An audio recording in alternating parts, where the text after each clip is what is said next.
All right, so now in this video, I want to show you how to create classes and to instantiate objects from those classes. So we're going to start off with this particular snippet of code. And I think if you look at it, you'll see that it's relatively inefficient. So we're keeping track of quite a number of different variables in order to keep track of, here's one of our dogs, and it's got a name, and it's got a breed, and it's got an age, and then it's got two, so we definitely see two distinct dogs, each with the same properties, each with the same variable, the same definition of what helps describe what that dog is. But this is just not very efficient. That'd be if we had 12 dogs, boy, this would really be a lot of work. So what we're going to do is we're going to create a blueprint or a class that defines what makes up a dog. In other words, according to this, a dog has a name, it has a breed, and it has an age. So let's make this a little bit more efficient. I'm going to come over here into my projects window, right click and choose new Java class. And I'm going to call this object, or this blueprint, dog. So this is what's going to define creating a dog. And notice that I created that with a capital letter, so that is the naming convention when we're creating new classes. That this class is going to be a blueprint of what makes up a dog. Okay, so you notice I have a separate file now, and this is a public class Java, a public class dog. Now this particular class isn't going to have a main method, because the main method is here in our make animals class, and it's the method that's dictating the flow of our logic. But we want to create new dogs. Here we're going to want to create two instances, or two distinct objects, dog objects. And so here's where we define the blueprint, or what makes up a dog. And so we're going to, let's see, a dog has a breed, which is a string. So I'm going to start defining properties of what makes up a dog. And we know that a dog has a breed, which is a string. We know that it has an age, which is an int. And we know that it has, again, a string. It has a name. Okay, so these are what we call state. In other words, these things are static properties. It's similar to an int has a number. It has a number 5 or something in it. So a breed is a distinct state, a distinct property for a dog. Okay, but dogs can also do things, and perhaps we want a dog to speak. So I'm going to give this, just like we've done before, except without the word static this time, and I'll explain that in a different video. We're going to write public. This isn't going to return anything. We're going to have our dog speak. So all dogs can speak, and the way that they speak, system.print.out, they say woof, for example. Okay? So this is a blueprint for what a dog should look like. System.out, oh, I've got this backwards, don't I? System.out.print. There we go, that should work. Okay, so now that we've created our dog class, we've just give it properties, something that that defines what a dog is, and we've also given the dog a verb, or something that it can do, a method. Okay, so let's go back into our mess fiasco that we have here, and I'm just going to delete all of this. So now what we're going to do is we're going to create instances of the dog class. And so we do that the same way we've been defining variables, the same way you've been doing strings. We're going to create this dog class. So in other words, instead of like we've been doing int, for example, or we've been doing string, now I'm going to say I'm going to create a dog, which is a data type. It's an object. And I'm going to call this dog1 equals, we're going to create a new instance of our dog class. Okay? So at this point, you should see that I have these red squiggly lines, so I'm getting an error. And if I hold my mouse over, it says cannot find symbol class dog.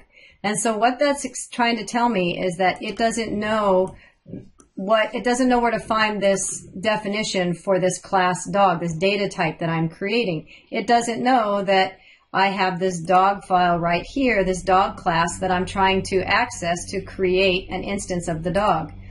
And so here's, some of you have been using these packages, and I'm going to start explaining the packages now.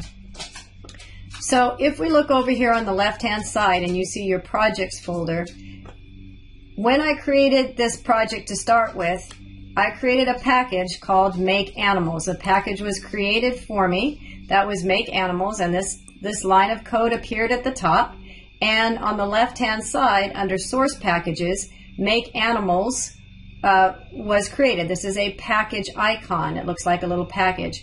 And what's happening is that everything that's in the package is available to all of the code. So everything that's in the package, if dog was in this package, this dog file was in this Make Animals package, I wouldn't have this problem.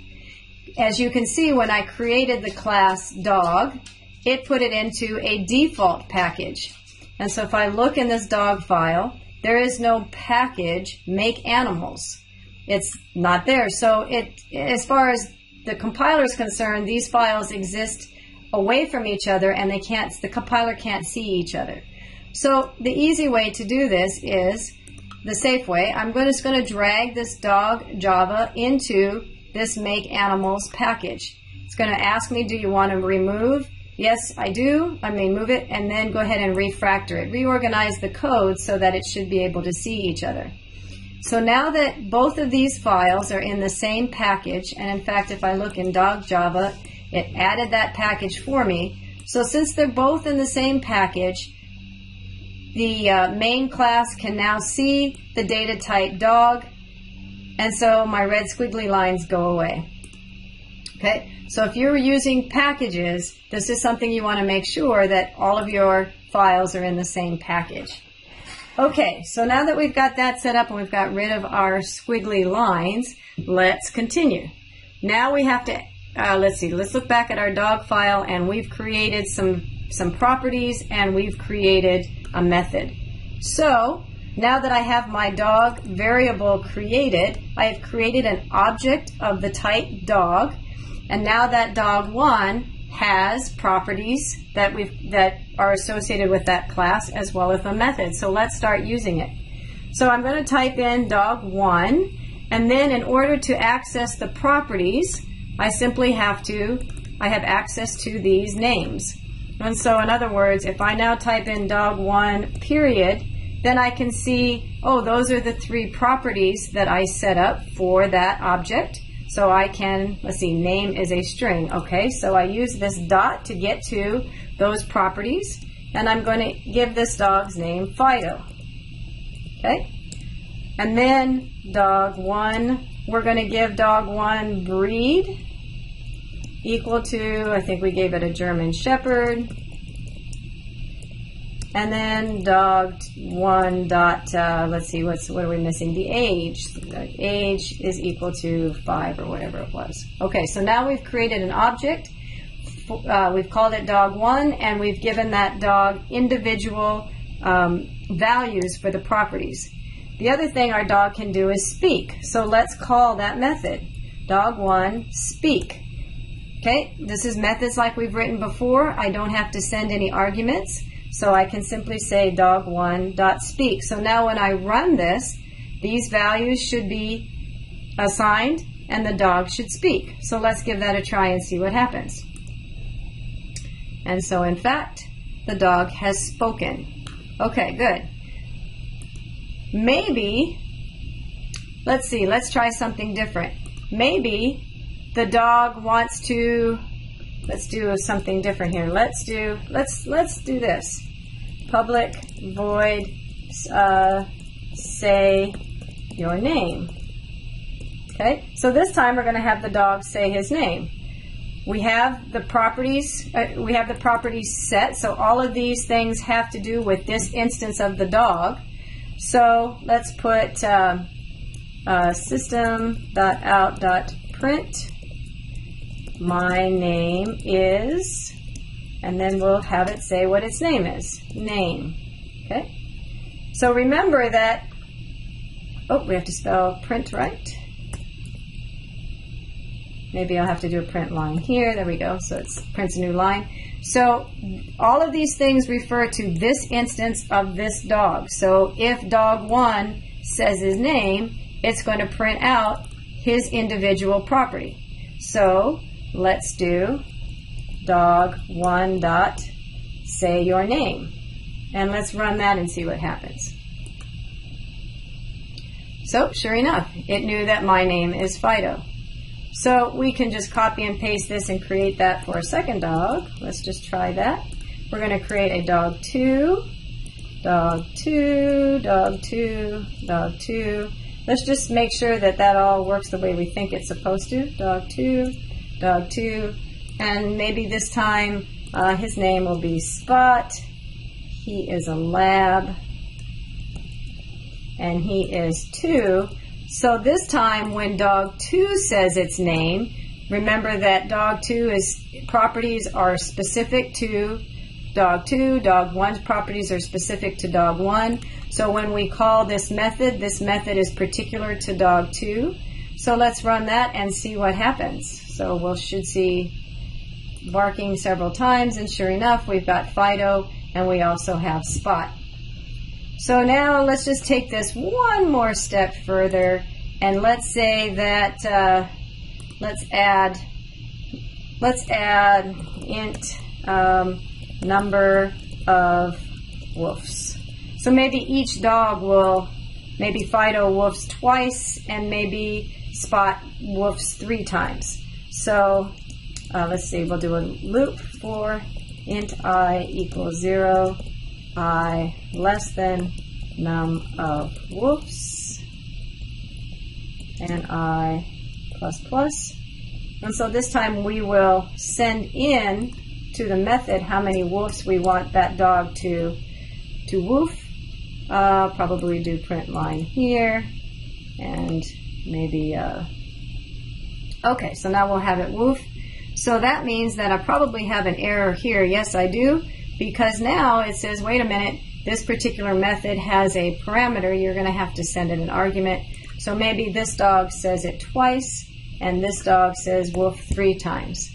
So, oh, that's not the appropriate place to put that. This is the appropriate place to put it. There we go. All right, so now let's run that. And, well, we've got them all on the same line. That would need some cleaning up. But we see the idea that Fido says woof twice, and Spot said woof 3 times. So we're starting to get the idea that by creating a class, we're creating a blueprint for however many objects we want to create. Each time we create an object, it has its own set of these properties with their own values. It also receives this method that's specific to that particular object, and we can have it utilize the variables of that particular object in our methods, for example. So that's an introduction to creating classes and instantiating objects.